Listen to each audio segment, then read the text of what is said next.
Good day students. हम चर्चा कर रहे हैं नई अंतर्राष्ट्रीय अर्थव्यवस्था की। और अब तक हमने नई अंतर्राष्ट्रीय अर्थव्यवस्था में पूंजीवादी राष्ट्रों का वर्चस्व, ब्रेडन वुड्स संस्थाओं के द्वारा उनका शोषण और नई अंतर्राष्ट्रीय अर्थव्यवस्था के लिए विकासशील देशों की मांगों पर चर्चा की। अब हम आज इस वीडियो में चर्चा करेंगे कि विकासशील देशों ने नई अंतर्राष्ट्रीय अर्थव्यवस्था की स्थापना हेतु क्या प्रयास किए, उनकी रणनीति क्या रही। नई अंतर्राष्ट्रीय अर्थव्यवस्था के निर्माण हेतु विकासशील राष्ट्रों ने दो नीतियों पर महत्वपूर्ण कार्य किया। पहला है उत्तर दक्षिण संवाद और दूसरा दक्षिण दक्षिण संवाद। यानी उत्तर से तात्पर्य है विकसित राष्ट्रों का समूह और दक्षिण से तात्पर्य है विकासशील राष्ट्रों का समूह। तो विकासशील राष्ट्रों ने नई अंतर्राष्ट्रीय अर्थव्यवस्था की स्थापना हेतु विकसित और विकासशील राष्ट्रों के मध्य संवाद स्थापित करने का प्रथम प्रयास किया। और इसी तरह दूसरा प्रयास इनका यह रहा कि दक्षिण दक्षिण यानी विकासशील राष्ट्रों के मध्य संवाद स्थापित किया जाए। तो सबसे पहले हम चर्चा करते हैं उत्तर दक्षिण संवाद। जैसा कि हमने बात की, उत्तर क्षेत्र के अंतर्गत वे सभी विकसित और अमीर राष्ट्र आते हैं जिनका अंतरराष्ट्रीय अर्थव्यवस्था पर वर्चस्व है, और दक्षिण के अंतर्गत गरीब विकासशील राष्ट्र हैं जो कि वर्तमान अंतरराष्ट्रीय अर्थव्यवस्था में शोषित हो रहे थे। इन दोनों सेतुओं के मध्य, उत्तर और दक्षिण के मध्य संवाद की प्रक्रिया प्रारंभ हुई। और इस संदर्भ में सबसे पहले पेरिस सम्मेलन को हम लेते हैं। पेरिस सम्मेलन का आयोजन दिसंबर 1975 से जून 1977 तक आयोजित हुआ। और इसमें इस पेरिस सम्मेलन को अंतरराष्ट्रीय आर्थिक सम्मेलन के नाम से भी जाना जाता है। इस सम्मेलन में दुनिया के 8 विकसित और 19 विकासशील राष्ट्रों ने भाग लिया। और इस सम्मेलन में विकासशील राष्ट्रों ने तेल संकट से छुटकारा पाने हेतु विकसित राष्ट्रों को कुछ रियायतें देने पर सहमति प्रकट की। और इसके बदले में विकासशील राष्ट्रों से तेल के निर्यात में कुछ रियायतें प्राप्त करने की मांग की, जिसको तेल निर्यातक देशों ने नकार दिया। और इस तरह इस पेरिस सम्मेलन में नई अंतर्राष्ट्रीय अर्थव्यवस्था का प्रयास बाधित हुआ। पेरिस सम्मेलन को हम असफल सम्मेलन मानते हैं। इसी संदर्भ में उत्तर दक्षिण संवाद के अंतर्गत अगला प्रयास रहा ब्रांड आयोग।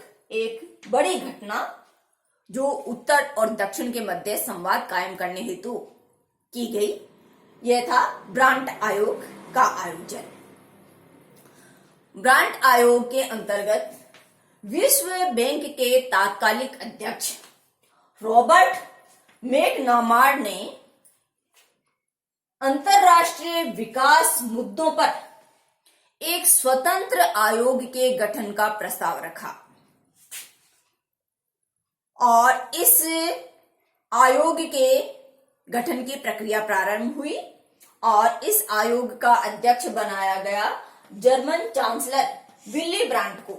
अतः इस आयोग का, जो कि एक गैर सरकारी आयोग था, और इसके अध्यक्ष थे जर्मन चांसलर विली ब्रांट। अतः इस आयोग का नाम बिल्ली ब्रांड आयोग रखा गया। ब्रांड आयोग में भारतीय अर्थशास्त्री LK झा भी सदस्य थे।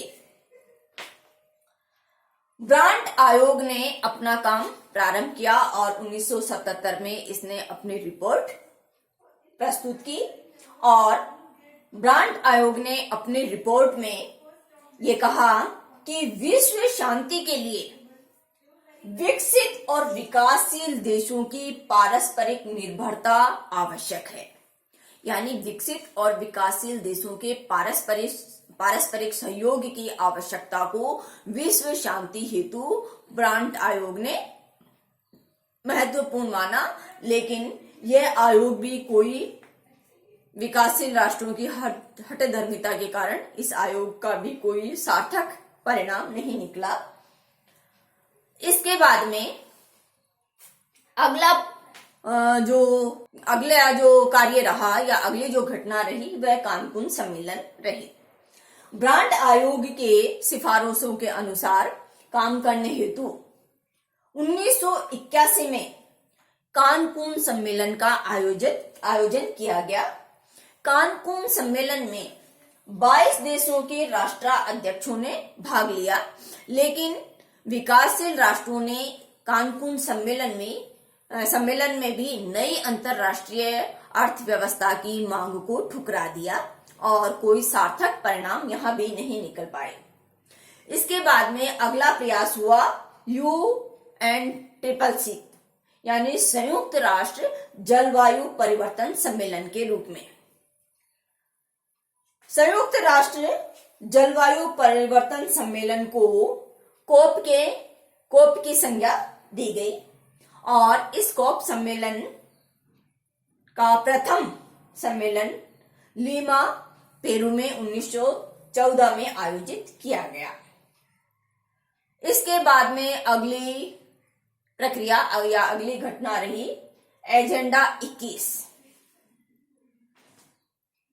एजेंडा 21 के अंतर्गत प्रथम पृथ्वी सम्मेलन का आयोजन किया गया। यह प्रथम पृथ्वी सम्मेलन रियो जेनेरिया में आयोजित किया गया। इस सम्मेलन में एजेंडा 21 को पारित किया गया। इस एजेंडा 21 का मुख्य उद्देश्य था सतत विकास के लिए सामाजिक सहभागिता और सामाजिक वानिकी पर जोर दिया गया।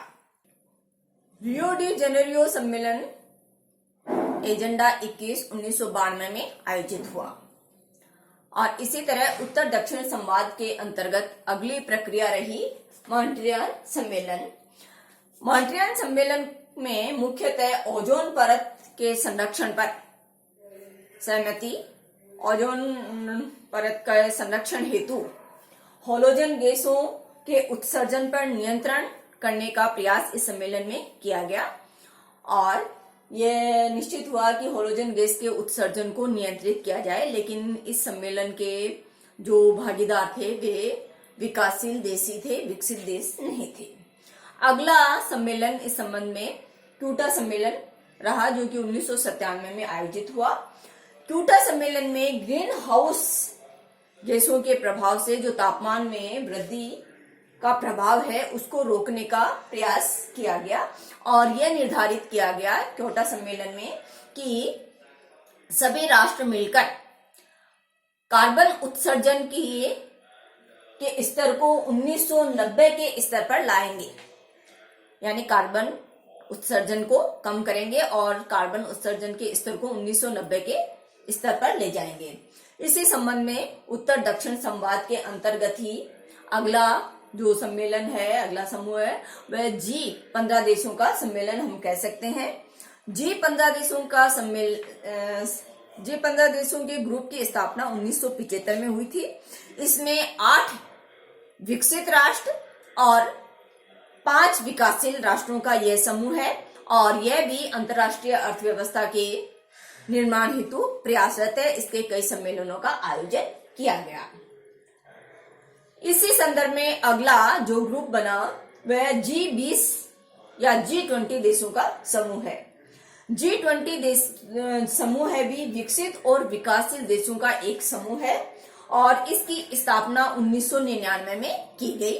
इसका उद्देश्य भी अंतर्राष्ट्रीय अर्थव्यवस्था की स्थापना हेतु उत्तर दक्षिण के राष्ट्रों के मध्य संवाद स्थापित करना रहा। इसी संदर्भ में 5+5 राष्ट्रों का समूह है का गठन किया गया और इसकी स्थापना 2005 में की गई। 5+5 राष्ट्रों में 5 अफ्रीकी राष्ट्र हैं और 5 यूरोपीय राष्ट्रों का यह समूह है। इन समूहों के माध्यम से उत्तर दक्षिण में संवाद कायम करने का प्रयास किया गया और नई अंतर्राष्ट्रीय अर्थव्यवस्था के निर्माण हेतु प्रयास विकासशील राष्ट्रों ने किया। इसी श्रृंखला में EU और AU का सम्मेलन, EU और आसियान सम्मेलन तथा अपेक्स सम्मेलन को हम शामिल कर सकते हैं। अपेक्स सम्मेलन भी विकसित और विकासशील देशों का समूह है। इसके सदस्यों की संख्या 21 है। तो इन सभी सम्मेलनों, इन सभी समूहों के माध्यम से विकासशील और विकसित राष्ट्रों के मध्य नई अंतर्राष्ट्रीय अर्थव्यवस्था की स्थापना हेतु सहमति बनाने का प्रयास किया जाता रहा है और इन प्रयासों में अभी तक कोई सार्थक इनके परिणाम नहीं निकल पाए हैं।